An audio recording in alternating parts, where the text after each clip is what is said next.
quando a Dani falou comigo qual era o tema, vieram várias coisas na minha mente do que a gente poderia falar, porque eu acho que esse é um assunto muito, muito amplo. Só que eu fiz uma coisa que eu gosto de fazer muito, que é procurar no dicionário, né? O que significa aquela palavra, para poder entender melhor aquele termo. E eu encontrei dois significados principais, que são o que constitui a natureza de um ser ou de uma coisa, e o segundo é substância aromática extraída de certos vegetais ou flores, que é o perfume. Quando eu li esses dois significados, na hora a impressão que eu tive era que eles estavam querendo dizer a mesma coisa. Eles sempre falam, mas uma é natureza, o outro é perfume, né? Como assim a mesma coisa? E aí eu explico por que eu pensei isso. Quando a gente fala, por exemplo, né, vamos falar de uma pessoa, a natureza dessa pessoa é aquilo que forma ela, é aquilo da qual ela é constituída. E o perfume, digamos assim, né, aquilo que ela exala, é também essa essência. Só que através da Bíblia, a gente consegue identificar que aquilo que uma pessoa é exatamente aquilo que ela vai exalar. E daí vem a pergunta, que eu gostaria que vocês refletissem um pouco, que é: qual que é a tua essência? O que é que forma você? E ao mesmo tempo, o que é que você exala?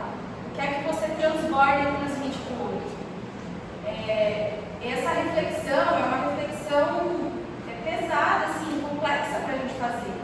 Porque a gente fica pensando, né? Igual na hora que a Dai foi falar, que ela disse, quem eu sou, né? A gente precisa pensar o que é que faz parte de mim a ponto de eu dizer que aquilo ali é a minha essência. De certa forma, é um pouco difícil a gente chegar nessa resposta. Só que a gente começa a ir de novo na raiz da palavra essência. Porque essência é tudo aquilo que é essencial. E eu conversando com o Wallace ontem sobre esse assunto, ele falou pra mim, amor, pra mim parece tão óbvio, porque aquilo que é essencial, a essência de alguma coisa, é aquilo que se você tirar, não há mais. Então, o que é que existe dentro da gente que se eu tirar de mim, eu deixo de ser a Michelle? E se eu tirar de você, você deixa de ser Vivi? Quando a gente pensa nas plantas, por exemplo, né? Existem profissionais, existem pessoas que vão extrair a essência, ou de certa forma, colocando de uma outra maneira, vão fazer aparecer a essência de uma determinada planta, por exemplo.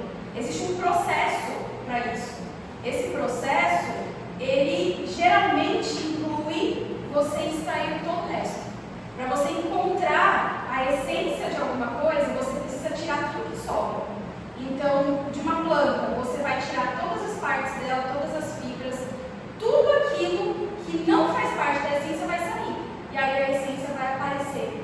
E geralmente ela vai ser muito forte. Imagino que a maioria aqui já tenha sentido o cheiro da essência de baunilha. Quando você vai, você sabe o que é. E a única coisa que sobrou ali para você mostrar que aquilo ali é uma essência de baunilha é o quê? O cheiro. É a única coisa que fica. Se aquele líquidozinho marrom não tivesse aquele cheiro característico, você ia achar que era qualquer outra coisa, menos baunilha. E existe uma experiência na Bíblia, existem várias, né? Mas eu selecionei uma que eu achei muito interessante, que mostra exatamente como que algo tão incrível como o encontro com Deus pode fazer aparecer a essência que uma pessoa realmente tem. E essa experiência foi do encontro de Saulo. Quem era Saulo? Perseguidor de cristãos. Só que, além de ser um perseguidor de cristãos, pode parecer estranho, mas depois que a gente conhece o restante da história, eu sei que todo mundo aqui conhece, a gente entende que ele era um perseguidor de cristãos sincero.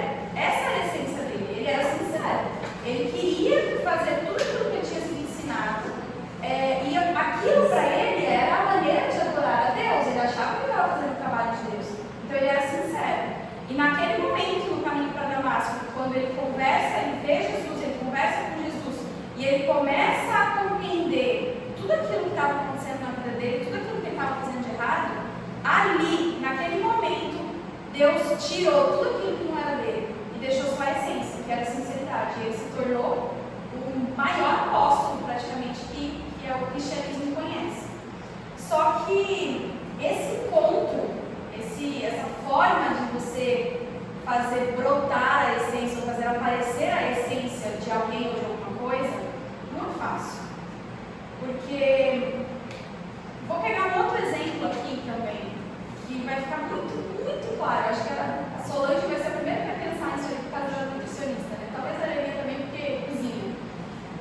Qual que é a essência da azeitona?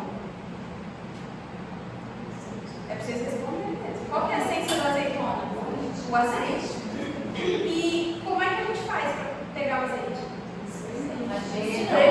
A gente não, mas vai que alguém consegue ter ali, né, o acesso. Mas a forma de você conseguir tirar o azeite, que é a essência da azeitona, é espremendo o máximo. Todo o resto sai. E para você conseguir aquilo que é o mais puro, o mais perfeito dentro daquele ingrediente, você espremeu ele até o último. E é isso que acontece com a gente. Em Lucas 22, 27, se alguém tiver a Bíblia e quiser abrir, pode abrir, mas eu vou ler rapidinho aqui. É aquela cena em que Jesus está tendo a ceia com os discípulos, e aí ele fala, eles estão conversando sobre aquela coisa de quem vai ser o maior, quem vai ser o menor, e Jesus fala para eles assim: pois qual é o maior? Quem está à mesa ou quem serve? Porventura não é quem está à mesa? Eu, porém, entre vós sou como aquele que serve. Jesus 22, 27. Lucas 22, 27. Nesse verso, ele fala: eu sou aquele que serve. E aí depois ele continua falando, né? Em outras passagens, em João também, que descreve essa cena, tem esse argumento. Tem alguém que é maior que Deus? Não tem. Então, se Deus veio servir, como é que eu vou fazer diferente? E aí vem a essência. Se a essência de Cristo na Terra era de servo, essa era a natureza dele, como é que a nossa vai ser diferente? Como é que a minha essência vai ser de alguém que não está nem entre os outros? Como é que vai ser de alguém que não quer ajudar, que não quer participar, que não quer se envolver com ninguém? Então eu vejo que vários de vocês falaram a respeito dessa ideia de eu gosto de estar com gente, eu gosto de conversar, eu gosto de bater papo, eu gosto de. A Ivete falou, eu gosto de sentar para bater um bom papo, né? Conversar bastante. E o relacionamento faz com que a gente comece a criar vínculos e entenda a necessidade que a gente tem de servir o outro, de fazer pelo outro tudo aquilo que estiver ao nosso alcance. Essa era a essência de Jesus, era o serviço, e a natureza dele era a natureza de servo. Então, se ele veio para servir, eu também devo servir. Se essa era a natureza dele, essa também tem que ser a minha natureza. E existe uma música que eu conheci há um tempo atrás, acho que uns 2 anos atrás. Eu não trouxe o clipe dela para vocês verem, porque era uma música que está toda em inglês e ela não tem legenda no clipe. Mas eu peguei a tradução da primeira estrofezinha, né, a primeira frase que tem na música, para vocês entenderem o porquê que me toca tanto. E o que é que tem, né, a ver com tudo isso que a gente está falando aqui. E a estrofe, a música começa dessa forma: tudo aquilo que eu quero na vida é ser conhecido por amar a Cristo, por construir a sua igreja, por amar a sua noiva e por fazer seu nome conhecido em todo lugar. As primeiras vezes que eu ouvi essa música, eu ficava repetindo só essa frase, né? Depois o restante é bonito também, mas isso sempre me tocou muito, porque eu ficava pensando, quando eu for embora de Foz, quando as minhas filhas crescerem e viverem longe de mim, como é que eu quero que as pessoas lembrem de mim? Como é que eu quero que os meus amigos recordem quem eu era? Ou como é que eu quero que as pessoas novas que eu vou conhecer me vejam naquele momento? Eu quero que eles saibam que eu amo a Cristo e que eu sou servo para poder ajudar todo mundo que estiver ao meu redor. Essa tem que ser a nossa essência. Só para finalizar, para não ficar muito grande, essa semana eu passei por algumas reviravoltas aí na a vida de trabalho aqui em Foz. E eu fiquei pensando assim, em várias coisas, né? Eu falei para vocês, eu sou professora. Ano passado eu estava trabalhando em duas escolas, né? Na Libanesa e na Aquarela. E eu sempre fui muito reservada. Igual eu falei, eu chego num lugar, é muito difícil eu já sentar do lado de alguém, começar a puxar assunto e tal. Eu geralmente fico na minha. Depois de um tempo, né? Quando a gente pega intimidade, a gente não para de falar mais, mas é depois. Então eu sempre fui muito quieta. E isso fazia com que muitas vezes as pessoas, principalmente quem é professor, sabe, na sala dos professores, o curso reúne, parece um monte de aluno, né? Não sabe o que ela não fala tanto, mas os professores são assim. Todo mundo conversa, fala, e eu, geralmente, se eu sou nova, principalmente, eu fico quieta. Então eu sempre fui ali e tal, ficava na minha, às vezes não descia pro intervalo, porque era um tempo muito curto, eu preferia ficar na minha sala fazendo alguma coisa. E no finalzinho do ano agora, a gente reunido ali numa das escolas que eu estava, a gente reunido, sentado, conversando assim, né? Aí chegou uma mãe de aluno nessa escola, né? E ela estava conversando com os professores, todo mundo junto ali, e ela começou a falar algumas bobeiras, assim, né? De conotações meio que nós cristãos geralmente não tocamos em assuntos dessa natureza. Mas eu estava ali sentada, eu continuei sentada, né? E só não participei do assunto, fiquei olhando. E aí todo mundo ali participando, falando das bobeiras deles e tal. E aí ela virou pra mim e perguntou alguma coisa relacionada àquele assunto. E na hora eu não sabia nem o que falar, né? Mas eu fiquei tipo, como é que eu respondo isso? E uma outra pessoa, uma outra professora virou e falou assim, não, ela é santinha, ela não faz nada disso. E aí tipo, eu fiquei, eu respondo, eu não sei o que eu faço.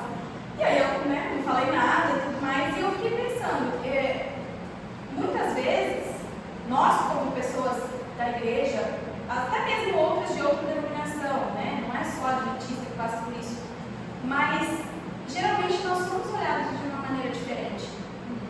E essa forma como as pessoas olham pra gente, quando nós temos um comportamento diferente, é uma forma que mostra quem nós somos. E a gente precisa cuidar muito, porque é claro que a gente não é santo. Só que o que é que transborda em mim para que o outro ache que eu sou santa e que ele queira muitas vezes me imitar?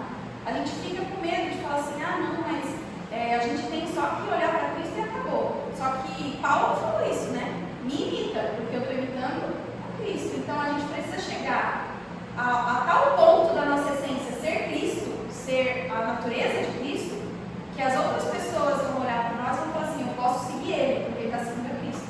Eu posso seguir ela, porque ela está seguindo a Cristo. Então, é muito importante, eu acho que esse tema desse ano casou muito com aquilo que a gente precisa ser. Porque quando nós formos a essência, quando nós tivermos a natureza de Cristo dentro de nós, com certeza a gente vai transbordar isso. E aí o perfume vai espalhar e todo mundo vai poder sentir. E eu oro muito para que nós possamos fazer isso dentro da igreja, porque tem gente que fala, ah, não, mas a gente também precisa fazer isso lá fora. Precisa, muito. Mas a gente também precisa fazer isso aqui dentro. Porque a gente tem, né? Nós temos umas às outras aqui. A gente, de repente, vê uma pessoa que está sozinha. A gente, às vezes, não presta atenção. Só que a gente tem que cuidar. Quando nós cuidarmos umas das outras, a gente também vai começar juntas a cuidar de quem está de fora. E é isso que a gente precisa fazer. Eu acho que é o que a gente precisa refletir e orar para que Deus nos dê a essência dele, a natureza dele, durante todo o ano, durante cada dia do ano, em todos os momentos que a gente for se relacionar umas com as outras e com as outras pessoas da vida. Vamos orar? Eu queria que a gente fosse um dia da gente.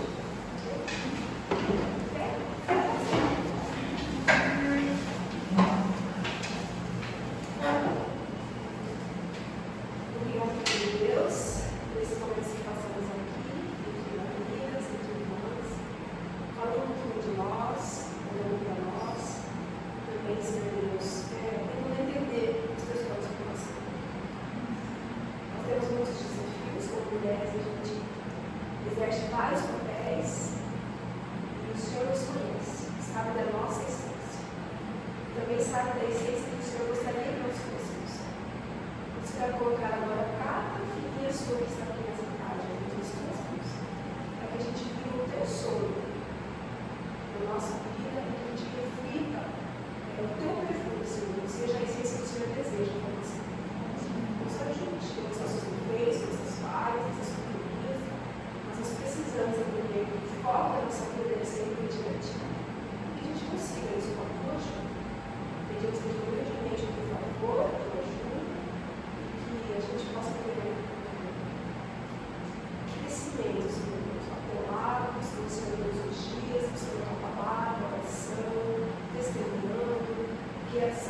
coisas básicas para que a gente consiga olhar para o lado e amar as pessoas que o Senhor deseja.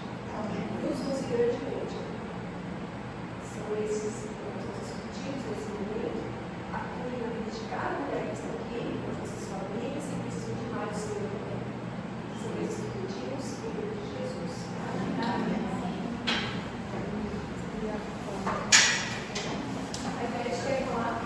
Ivete, fala logo, você sabe que é